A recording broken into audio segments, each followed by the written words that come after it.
So Friday, a list of Mark Carney's conflict of interest was dropped, and yesterday, Pierre Poilievre weighed in and addressed this matter with the media. But the CBC didn't seem too keen on his answer and decided to go as far as digging up some very old video of him to somehow counter his argument, which we'll take a look at in a bit. But they also decided to interview his new opponent in the riding for Battle River Crowfoot. Now, if you missed the news on Friday or over the weekend, Mark Carney has a lot of conflict of interest, and I would highly suggest you go watch David's video for Moose and the Loose. He does a fantastic job, as always, of breaking all this down. So I'll most likely leave it linked in the video description below, or I'll pin it in the top comment. But essentially, Mark Carney's got a lot of conflict of interest. And a lot of the articles, this was from 3 days ago, says Carney to rescue himself from dealing with over 100 companies in sprawling government conflict screen. The screen means that Carney cannot be involved in any official matters or decision-making processes that would further either his or the interests of 103 companies. So this was the big bombshell news over the weekend. We have yet to hear from Mark Carney because apparently he's gallivanting yet again. First he was in the Ottawa area. Now he's apparently in Australia. He's going to be coming back and then going to Muskoka for some meetings with the premiers. This guy right now is living quite the lavish life. But as I mentioned, Pierre Poilievre today decided to come out and address these issues, and this is a little snippet of what he had to say. On Friday, we finally got a look at the Prime Minister's many financial interests that he kept carefully hidden throughout the election, and about which he told numerous falsehoods during that same campaign. And so these are what the revelations tell us. One, that Mr. Carney was not upfront or honest with Canadians during the election. He made numerous false statements he would have known were false when he made them. Two, there is a cornucopia of conflicts of interest in these investments, like we have never seen before from a Canadian Prime Minister. First of all, during the election campaign, Mr. Carney said, and I quote, "I own nothing but cash and personal real estate, and that's not going to change in public life." I own nothing now. I came into public life at a time of crisis. I own nothing but cash and personal real estate. So, that's not going to change. In public life, that's not going to change. My assets are now in a blind trust, so I don't know what exactly is in there. That too is false. He must have known what was in that blind trust because he was the one that filled out the paperwork for the Ethics Commissioner to report those holdings. We're calling on the Prime Minister to sell his investments, turn them into cash, hand them to a trustee who can invest them in a way that is completely blind to him, so that he does not have any knowledge of what he owns. That is the spirit of a blind trust. A blind trust is meant to be something that the owner does not know anything about. That's what it means to be blind of the assets. Now, it was that statement there from Pierre talking about what Mark Carney should do with his assets and actually having a proper blind trust that seemed to have either upset somebody at the CBC, whether it was David Cochrane or somebody behind the scenes. But this is what led to them digging up old video of Pierre Poilievre talking about blind trusts and the Ethics Commission and trying to use this as a jab at him, which we'll get to in a second. But even the co-founder of Democracy Watch said that this is what Carney should be doing because that's what a blind trust is, but that the Ethics Commission is basically useless because there are so many loopholes that they actually can't ever hit you for anything.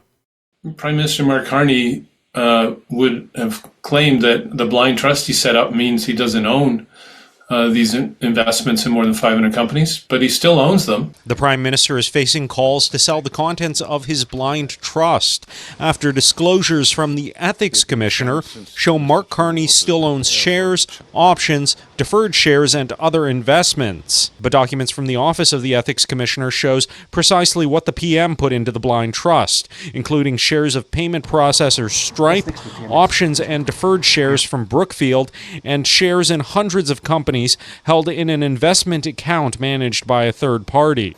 The Conservatives are demanding Carney sell everything and highlight that the Prime Minister has already been lobbied by the CEO of Brookfield Infrastructure. Democracy Watch says Canadian ethics laws have so many loopholes as to be practically ineffective. The law, called the Conflict of Interest Act, really should be called the Almost Impossible to be in a Conflict of Interest Act, because it has this huge loophole that means the law does not apply to 99% of the decisions and actions of cabinet ministers and other top government officials. And that loophole needs to be closed for us to actually have an effective government ethics system. Now, unfortunately, I don't see that happening because these liberals, no matter how many times they get in trouble, they get caught with an ethics violation, anything like that, they just keep their job, they move on, they get talked about it a little bit in the media, but it just continues. And we saw a prime example of this last year, September. I think it was sometime in September in 2024, where they were grilling Annette Verscheren about how many conflict of interest she had.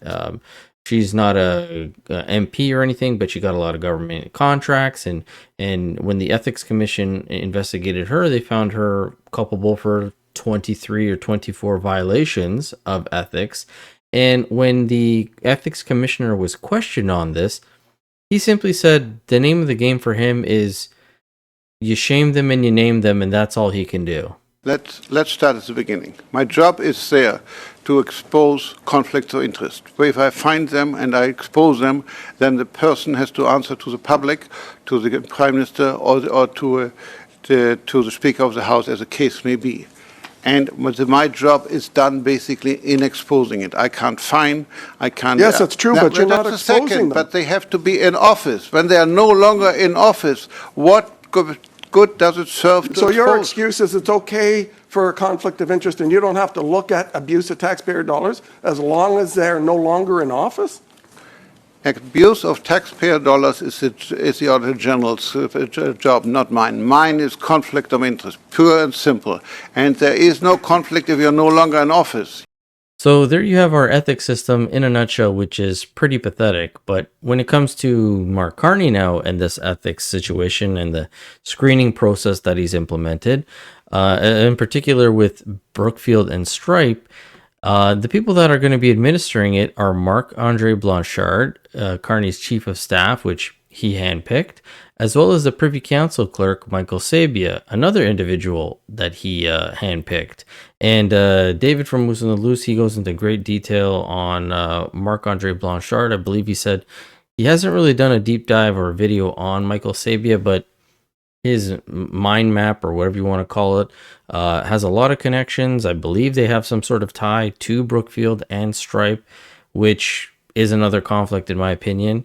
Now it goes on to say that they're tasked with ensuring that Carney is not made aware of and does not participate in any official matters or decision-making processes involving Brookfield and Stripe, the disclosure said.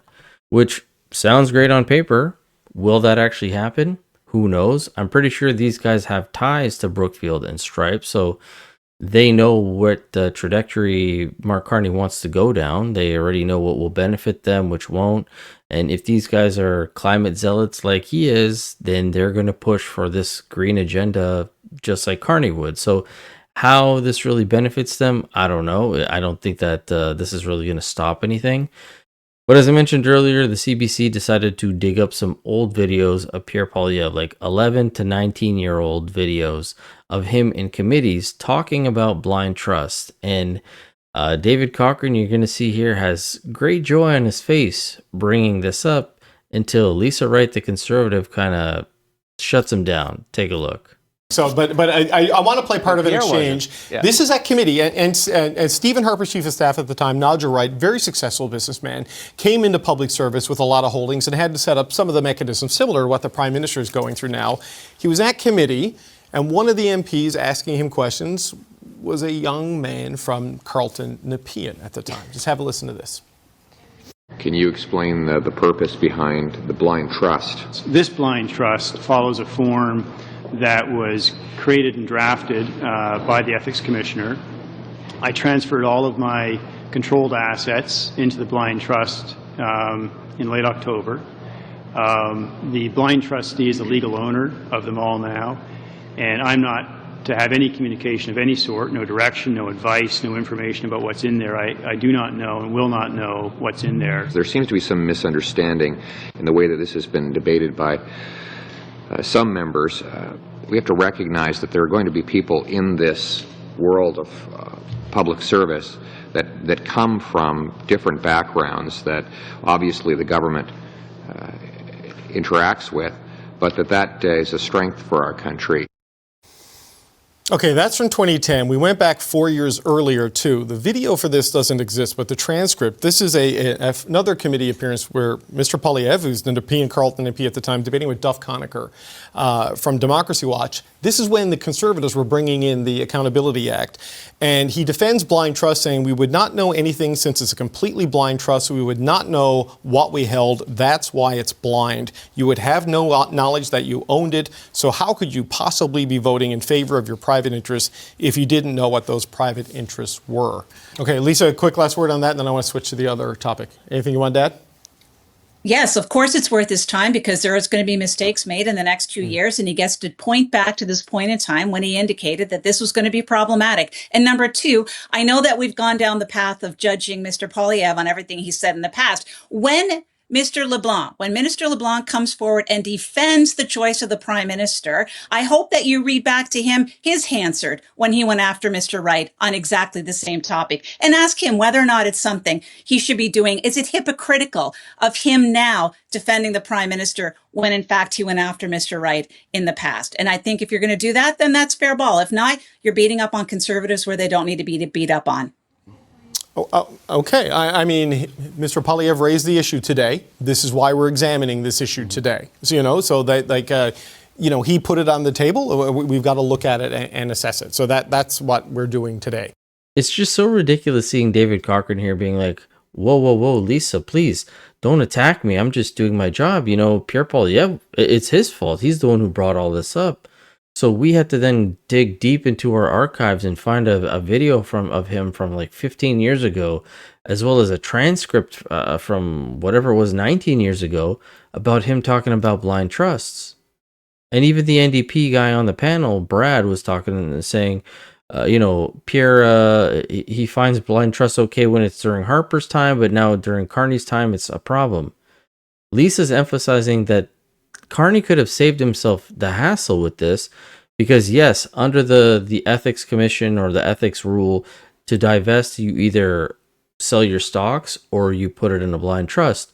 If he had just chose to liquidate his stuff instead of saying, oh, I'm putting it in a blind trust and I don't know what's in there, when he does know what's in there, that's where this could have been all avoided.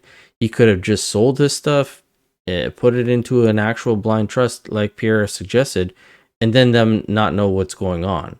That's would have been the smarter idea. But as you heard, David was trying to get to the next topic. And the next topic actually is in regards to Pierre again with the by-election, because there is a new candidate there, somebody who's from Battle River Crowfoot, and she seems to not be happy with the fact that Damien Kirk stepped down. Pierre Poilievre is going to be coming in. And she's looking like she wants to just crush the Conservatives in this riding. Tell us why you've decided to run in this by-election and run against the Conservative leader, Pierre Poilievre, in the seat. It really boils down to my slogan, which isn't a slogan. It's simply the truth. This is our home. This is our riding. We just had an election and we spent all that money and we elected the candidate of our choice, who promptly turned around and said, no, I don't want that mandate I asked you for. And we're spending another $2 million to vote in the angry guy from Ottawa who doesn't know jack about this area. He may have been born in Calgary, but he's from Ottawa. He hasn't been here. He hasn't lived here. And even if he had stayed in Calgary, this is a very different area than the urban centers he's used to. Now, I'm probably going to be jumping in and out here just to rebut some of her claims, but it's not like Pierre just up and left when he was 5 or something like that. The guy lived in Alberta till I believe he was 21 before he got into politics. So, yes, he hasn't lived there because he's the MP of Ottawa riding, but it's not like he's foreign to Alberta or never grew up there. So kind of a weird claim by her, but let's continue. So you're mad. You don't like what Damien Couric has done. You don't like what Pierre Poilievre has done, even though there is a long tradition in Canadian politics of backbenchers giving up their seat for the leader. You don't like this one bit. Well, yeah, I would agree. Normally, yes. But this unseated leader it's not that he didn't have a seat. It's that he didn't bother to show up for his constituents. So they fired him. And now he just assumes we're going to vote him in when he lived in the same town as his constituents. We're 3,000 kilometers west. You think he's going to show up here ever? So you don't buy it that he's running to represent this riding, to be the voice of Battle River Crowfoot in Parliament. You think this is just a path back to the House of Commons so we can get back into question period and those things? Absolutely. We are being used, and myself and my neighbors are upset about this. Now, hey, I'm not going to falter. I can understand how some people could be feeling the way that she's feeling, that they're being technically used just for the riding so that he can get back in the House of Commons. But it's not like this has been a mystery or that they're hiding this as a fact. Damien Couric said that he would be stepping down so Pierre Poilievre could get that riding to get back into the House of Commons, and then that Damien Couric would run in the next election to gain his seat back. So this was always going to be a temporary setup. It could probably piss off quite a few people. I'm not going to argue with you on that. But also, in regards to him losing his old riding, he was pretty sure traveling across the country in order to become the prime minister. So, yes, he most likely didn't spend a lot of time in Carleton. He ended his whole thing in Carleton, but during the whole campaigning situation, he was all over the place. So, I don't know if you can really fault him for that.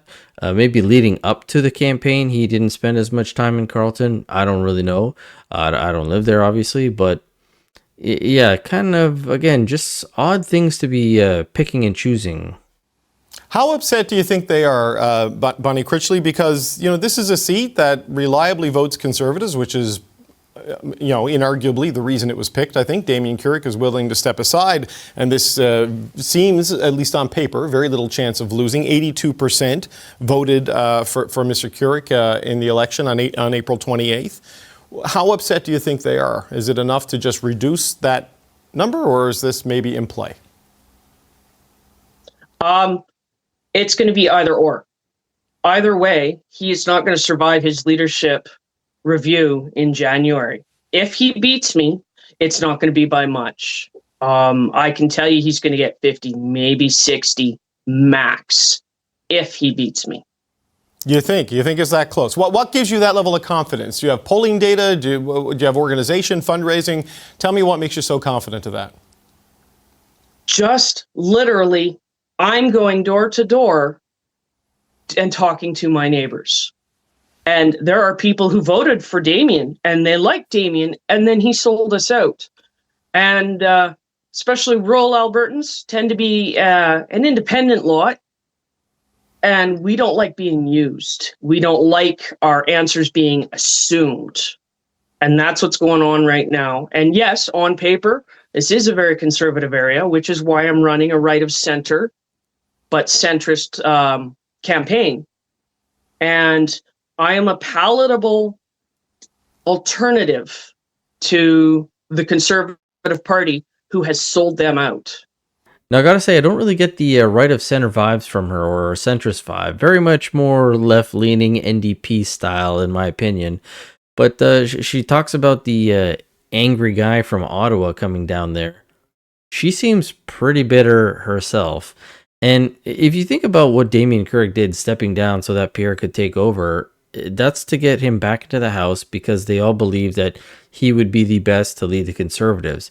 I don't think there's any chance in hell that they are going to decide to not vote him in or give him a high votage percentage like 50, 60, like you're saying. I think he's still going to be within the high 70s, maybe, mid to high 70s. I think that's where he's going to be because people want Pierre in there to then challenge Carney. And later on, she's going to be talking about the reason she's doing this is because she wants somebody from Battle River to be representing them. And I get that. But if Pierre uses Battle River to become the next prime minister, he's representing you still because he's representing all Canadians. That's the job of the prime minister. Now, Damien stepping aside is one thing. Mark Carney taking Chandra Arya's riding is another thing. Or, not, disqualifying Ruby Dalla, who was gaining great traction. Like, there's so much missteps with Carney versus with Pierre. And it's not like Pierre asked Damien to do this. Damien decided, as you probably heard in some interviews with CTV and stuff, this was his decision to step aside to get Pierre back in there. So this lady is just very, very bitter. And I get it. There's some truth to her being upset because of the situation, but she's got to look at the other side of this. But I want to go back to something you said, Ms. Critchley, that whatever the result is on election night, you think Mr. Poilievre will not survive his leadership review as a result of the outcome. Is that kind of the end goal here, to damage him to the point that his leadership is untenable? Is that what you're hoping to accomplish by running in this? What I'm really hoping to accomplish is keeping a voice for Battle River Crowfoot, for Battle River Crowfoot in Battle River Crowfoot, so that we have a voice in Parliament. He is not going to be a voice in Parliament for us. And if he loses that leadership review, the other problem we're going to have, is he going to stay as a backbencher in middle of nowhere when he's got that pension? Or are we going to be doing this again in January? Do you think he'd seek re-election in Battle River Crowfoot, or is this just should he win this on the 18th of August, or do you think this is just a means to an end, and come next election, Pierre Poilievre will be running somewhere else? Well, Damien and Monsieur Poilievre have told us as much, that Damien will run again in the next. Now, I don't know how that's going to work with his lovely new job, but we'll see how that goes. But no, I do not expect Monsieur Poilievre to try and stay in a backwater rural Alberta riding. I gotta say, it's kind of hilarious her saying that Pierre's going to end up being a backbencher. I don't know where that's coming from, but again, Damien and Pierre, they've talked about this openly. They've said that Damien will run for Battle River again in the next election when it's available. So this isn't news to anybody. But again, after listening to all that and everything, what do you guys think about this whole situation? I understand her anger. She does have some validity there. But to get to the point where you're going to go against Pierre to try to sabotage all this, I don't know how well that's going to go. But as always, let me know what you guys think about all this in the comment section below. Thank you so much for tuning in as always, and I will catch you guys on the next one. Thanks so much.